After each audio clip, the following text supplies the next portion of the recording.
आपका अपने YouTube channel एक्मेई classes में मैं रोहित एक बार फिर आपका स्वागत करता हूं लर्निंग प्रोसेस में। आज हम बात करेंगे प्लस वन क्लास केमिस्ट्री प्यारे बच्चों। जो टॉपिक अभी हम डिस्कस कर रहे हैं प्यारे बच्चों वो है लॉज ऑफ केमिकल कॉम्बिनेशन। जहां तक बात है लॉज ऑफ केमिकल कॉम्बिनेशन, इससे पहली वीडियो में प्यारे बच्चों हमने बात की थी कि ये 5 होते हैं, जिनमें से 3 को मैं आपके सामने डिस्कस कर चुका हूँ इससे पहली वीडियो में। आज हम बात करेंगे बच्चों में 2 लॉज के प्यारे बच्चों।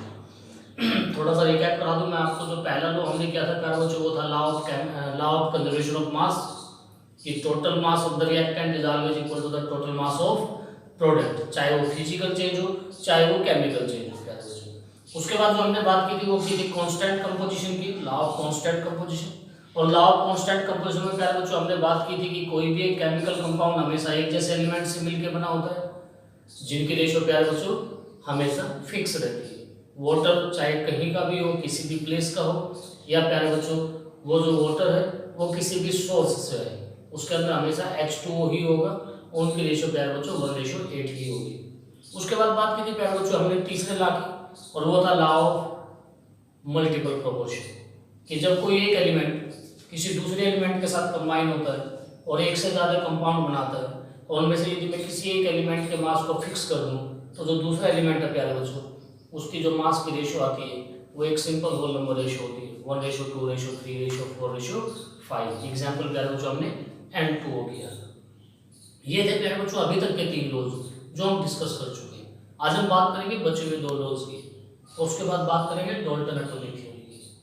तो स्टार्ट करते हैं लर्निंग प्रोसेस, ज़्यादा वक्त न लेते। और आज हम बात करेंगे प्यारे बच्चों 4th लॉ की, जो कि आज मैंने यहाँ पे फर्स्ट करके लिखा है, लॉ ऑफ रेसिप्रोकल प्रोपोर्शन। यानी कि लॉज ऑफ केमिकल कॉम्बिनेशन में आज हम 4th लॉ डिस्कस करेंगे, लॉ ऑफ रेसिप्रोकल प्रोपोर्शन।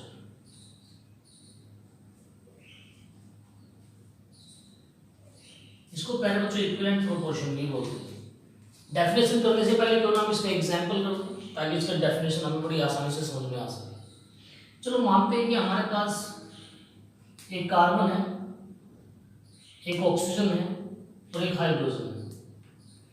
मैंने कहा जब कार्बन हाइड्रोजन के साथ कंबाइन होने गया तो उसने CH4 बनाया प्यारे बच्चों। ऑक्सीजन जब हाइड्रोजन के साथ कंबाइन होने गया तो प्यारे बच्चों उसने H2O बनाया। और जब प्यारे बच्चों ये आपस में कंबाइन हुए तो इन्होंने प्यारे बच्चों CO2 बनाया। क्यों ना इनकी मास की रेशियो कैलकुलेट की जाए। यदि यहाँ मास की रेशियो प्यारे बच्चों में कैलकुलेट करता हूँ तो वो आती है प्यारे बच्चों 3:1। इसी तरह यदि यहाँ कैलकुलेट करता हूँ प्यारे बच्चों तो आती है 1:8। यदि मैं यहाँ कैलकुलेट करता हूँ प्यारे बच्चों तो वो आती है शायद 3:8। अब समझते हैं कि ये मजेदार बात हुई कैसे, या फिर यहाँ से एक लॉ का जन्म कैसे हुआ। आप एक बात देखिए कि जब कार्बन और ऑक्सीजन सेपरेटली किसी थर्ड एलिमेंट के साथ कंबाइन कर रहे थे, when these two separately combined with the third element to form some compounds, वहां जो उनकी रेशियो थी, जैसे कि यहाँ कार्बन की रेशियो 3 थी प्यारे बच्चों और यहाँ हाइड्रोजन की रेशियो 1 थी, तो जो उनकी रेशियो वहां थी वही रेशियो करीब करीब तब होती है जब वो आपस में कंबाइन करते हैं directly.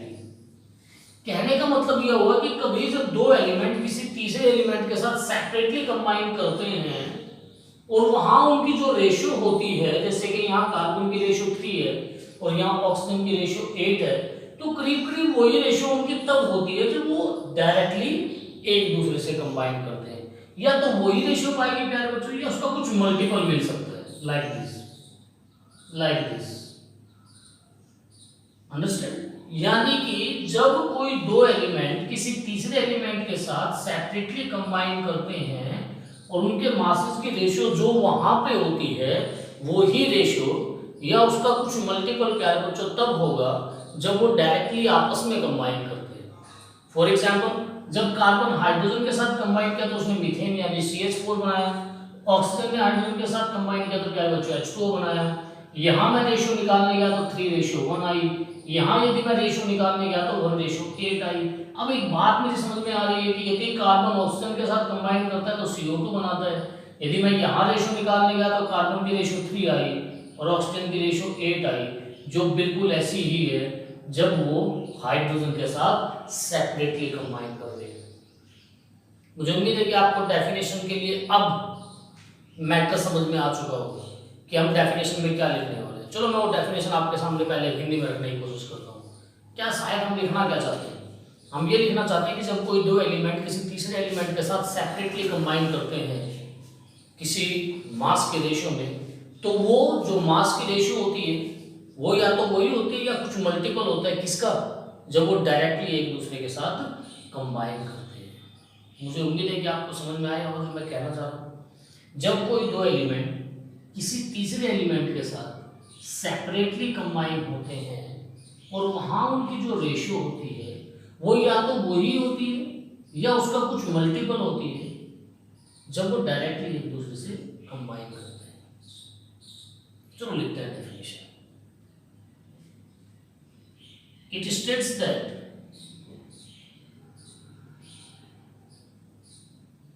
when two different element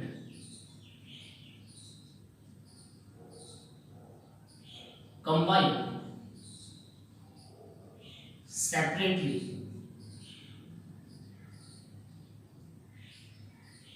with a third element,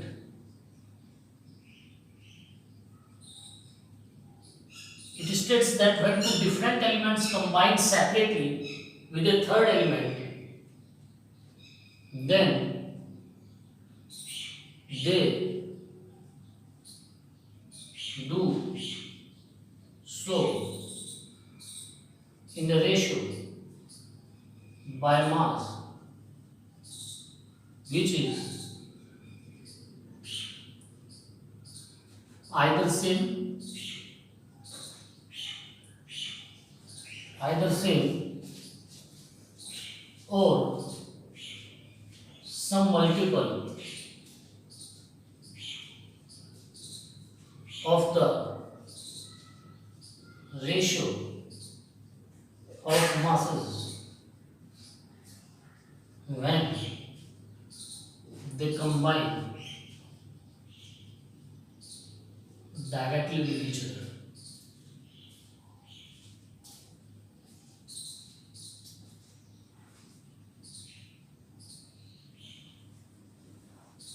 That's the parameter definition. It states that when two different elements combine separately with a third element, then they do so in a ratio by mass, which is either same or some multiple of the ratio of the masses when they combine directly with each other. This is the definition. Example आप यही वाला उतारेंगे, आपको समझ में भी आ गया हो। एक एग्जाम्पल और आपके सामने रख देता हूँ कि सल्फर है, हाइड्रोजन है या फिर ऑक्सीजन है, ये कंबाइन करेंगे तो H2S बनाएंगे प्यारे बच्चों, ये कंबाइन करेंगे तो H2O बनाएंगे और ये आपस में कंबाइन करेंगे तो CO2 बनाएंगे।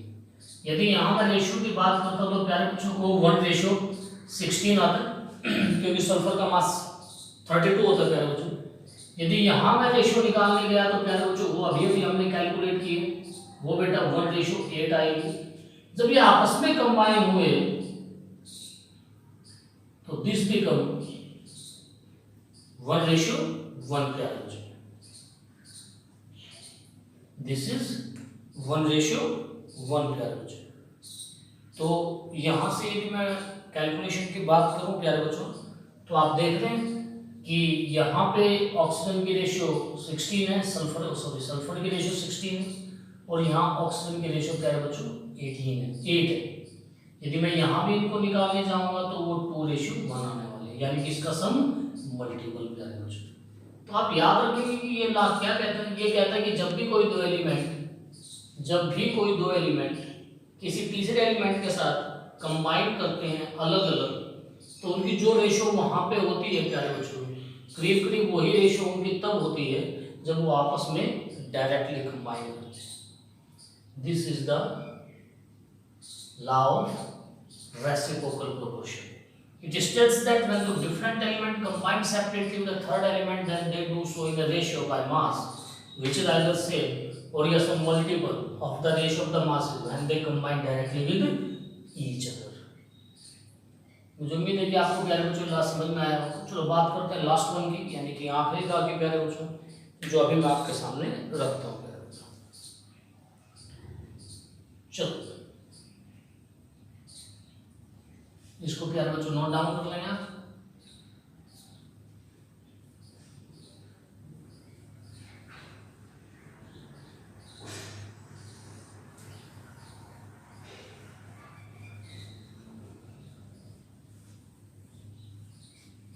लीजिए प्यारे बच्चों, बात करते हैं फिफ्थ लॉ की, जो आज मैंने बोर्ड पे सेकंड करके लिखा है। दिस इज और this is the law of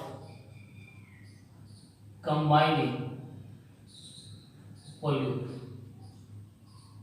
इससे ज्यादा बेटा ये इस नाम से जाना जाता है, इसको बोलते हैं गेल-लेस्कस लॉ।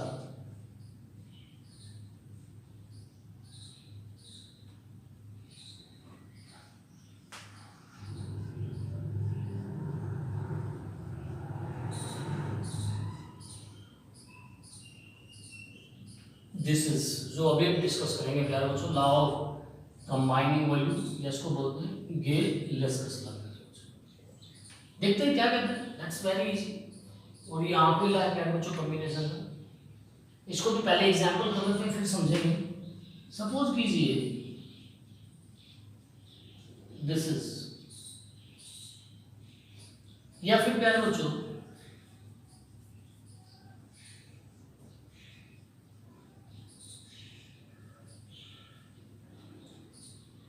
हाइड्रोजन का एक वॉल्यूम, क्लोरीन का एक वॉल्यूम आपस में कंबाइन होकर टू वॉल्यूम तैयार करते हैं HCl की। नाइट्रोजन का एक वॉल्यूम हाइड्रोजन के तीन वॉल्यूम के साथ कंबाइन होकर टू वॉल्यूम तैयार करता है प्यारे बच्चों अमोनिया का। जो ये लॉ कहता है, ये क्या कहता है कि जब भी कोई दो गैसेस, स्पेशली प्यारे बच्चों मैं बोलता हूं this is good law holding for gas only. ये केवल गैसेस सिस्टम के लिए काम करता है प्यारे बच्चों, लिक्विड और सॉलिड के लिए काम नहीं करता। कहता क्या है, चलो करते हैं। ये कहता है कि यदि कोई दो डिफरेंट गैसेस आपस में कंबाइन करती हैं, जब कोई डिफरेंट दो गैस आपस में रिएक्शन करती हैं प्यारे बच्चों, तो वो हमेशा एक होल नंबर रेशियो में ही कंबाइन करती है।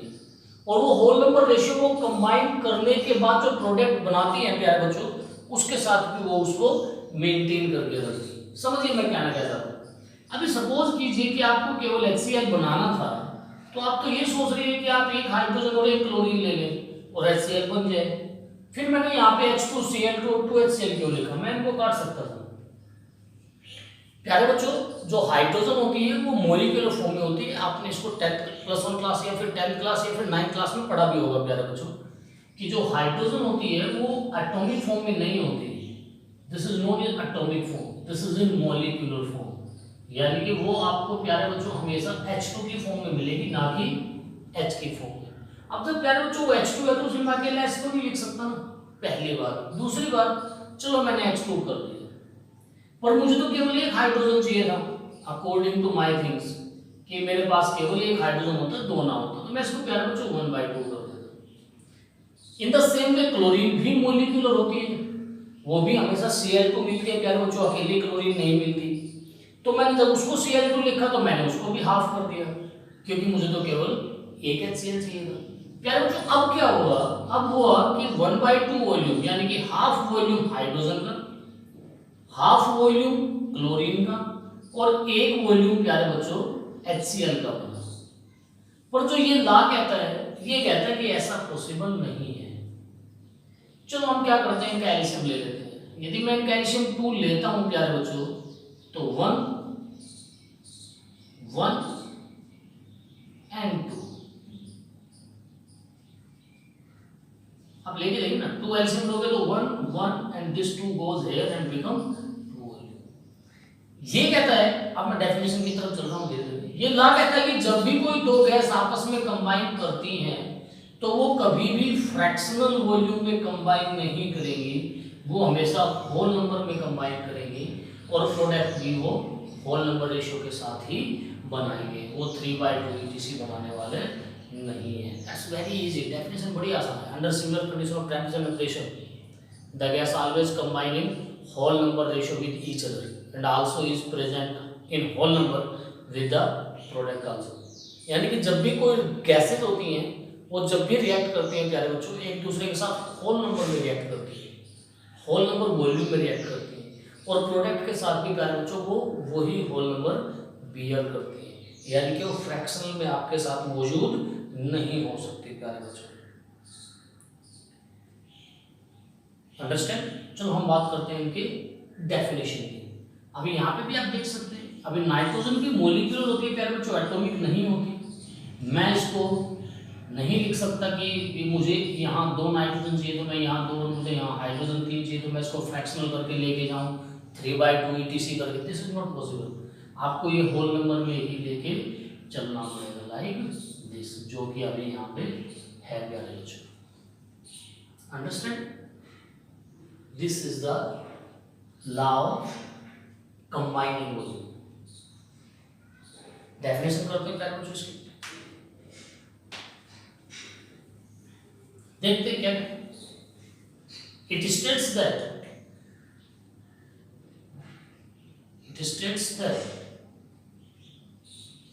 under similar condition of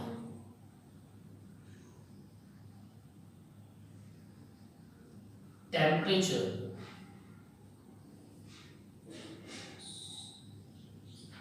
and pressure, it states that under similar condition of temperature and pressure, whenever gases react with each other to form a product, then they do so in whole number ratio of masses. It states that under similar conditions of temperature and pressure, whenever gases react with each other to form a product, then they do so in whole number ratio of masses with each other as well as with product.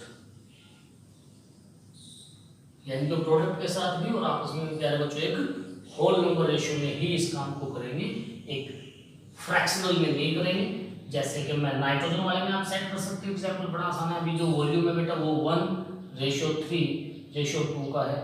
यदि आप इसको ऐसे समझना चाहते हो कि वो N2 था प्यारे बच्चों और वो H2 मिलके अमोनिया बनाना चाहता था प्यारे बच्चों, तो हमने क्या करना है कि मुझे केवल एक नाइट्रोजन 1/2, यहाँ हाइड्रोजन के सामने फ्रैक्शनल के लिए आपको लिखना पड़ेगा बेटा 3/2 ऑफ H2 और यहाँ पड़ेगा प्यारे बच्चों एक अमोनिया। अब फिर वो यदि आप इसका एल्शियम 2 लेने गए तो यदि 2 अभी रेशियो क्या है बेटा, अभी रेशियो है फ्रैक्शनल, अभी रेशियो है बिल्कुल फ्रैक्शनल। 1/2 हाफ वॉल्यूम तो N2 का है, 3/2 वॉल्यूम प्यारे बच्चों H2 का है और 1 वॉल्यूम प्यारे बच्चों अमोनिया का है अभी तक। और फिर वही according to the law this is not possible, तो आपने क्या करना है, 2 एल्शियम लेंगे तो ये तो उस साइड जाएगा, तो यही बन जाएगा 1:3:2, जो कि वास्तव में होता है। तो गेरस्कस लॉ कहता है कि जब भी कोई गैसेज आपस में रिएक्ट करती हैं वो हमेशा होल नंबर रेशियो में ही रिएक्ट करेंगे वॉल्यूम की, और साथ में इसके साथ प्यारे बच्चों प्रोडक्ट के साथ भी वो होल नंबर रेशियो में ही कंबाइन करके आपको मिलेंगे प्यारे बच्चों। It states that under similar condition of temperature and pressure, whenever gas react with each other to form a product, then they do so in whole number ratio of volume कर लेते हैं प्यारे बच्चों, मास से बेटर है, whole number ratio of volume with each other as well as with product। ये था प्यारे बच्चों लॉ नंबर 5। 5 लॉज थे। अब most important for the exam point of view पहला हो चुका है, दूसरा तीसरा पहले कर चुके थे। आज हमने डिस्कस किए प्यारे बच्चों आपके पास लॉ ऑफ रेसिप्रोकल प्रोपोर्शन, उसके बाद हमने बात की प्यारे बच्चों law of constant, law of combining volume, जिसको प्यारे बच्चों हम वीएलएसएस लॉ भी बोलते हैं। आज बात करेंगे तीसरा टॉपिक जो बोर्ड पे लिखा है प्यारे बच्चों, Dalton atomic theory. Laws of combination यहीं पे खत्म होते हैं प्यारे बच्चों। उसके बाद हमारे पास है डाल्टन एटॉमिक थ्योरी, और डाल्टन एटॉमिक थ्योरी के बाद इस चैप्टर के अंदर सबसे इंपॉर्टेंट टॉपिक जो बनता है प्यारे बच्चों, और जैसे मैं फिजिक्स में आपको कहा था कि जब हम डायमेंशनल एनालिसिस पे गए थे तो मैंने बोला था कि जिसको ये समझ में आता है या जो इसको पकड़ता है वो फिजिक्स को पकड़ता है। इसी तरह प्यारे बच्चों केमिस्ट्री में जब मैं डाल्टन एटॉमिक थ्योरी के बाद टॉपिक जो करने वाला हूँ मोल कंसेप्ट, जो उसको पकड़ता है वो फिजिक्स को केमिस्ट्री को समझता है। इस बात का हमेशा ख्याल रखना प्यारे बच्चों। अगला जो टॉपिक है that's very interesting, that's very really very interesting, really very important mole concept, जो हम डाल्टन एटॉमिक थ्योरी के बात करेंगे। अभी हम बात करेंगे सिर्फ डाल्टन एटॉमिक थ्योरी पे। लॉज ऑफ केमिकल कॉम्बिनेशन हम खत्म कर चुके हैं, 5 लॉज थे, 1 बाय 1 हमने पांचों पढ़े विद 1 एग्जांपल ईच। आओ बात करते हैं डाल्टन एटॉमिक थ्योरी की। इसको नोट डाउन कर लेंगे प्यारे बच्चों। ये 5वां लॉ था, it states that under similar conditions of temperature and pressure whenever gas react with each other to form a product then they do so in whole number ratio of volume with each other as well as with product. चलो बात करते हैं Dalton atomic theory के बारे में।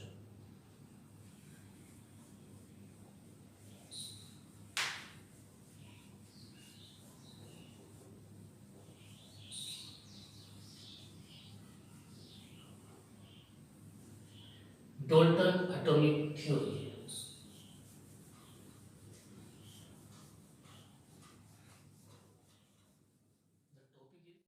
ये थे प्यारे बच्चों आपके सामने 5 लॉज केमिकल कॉम्बिनेशन के, 1 बाय 1 हमने रीड किए। 3 पहली वीडियो में प्यारे बच्चों और 2 आज की वीडियो में हमने डिस्कस किए। अब इस अगली वीडियो में प्यारे बच्चों हम बात करेंगे डाल्टन एटॉमिक थ्योरी की, और प्यारे बच्चों हम बात करेंगे मोल कंसेप्ट की। और अगली वीडियो प्यारे बच्चों that's are very very important because mole concept is the life of chemistry, that's really very interesting. तो प्यारे बच्चों वेट कीजिए नेक्स्ट वीडियो का, और याद कीजिए अभी तक क्या किए गए प्यारे बच्चों 5 लॉज। लाइक कीजिए, शेयर कीजिए, सब्सक्राइब कीजिए, बने रहिए हमारे साथ। धन्यवाद।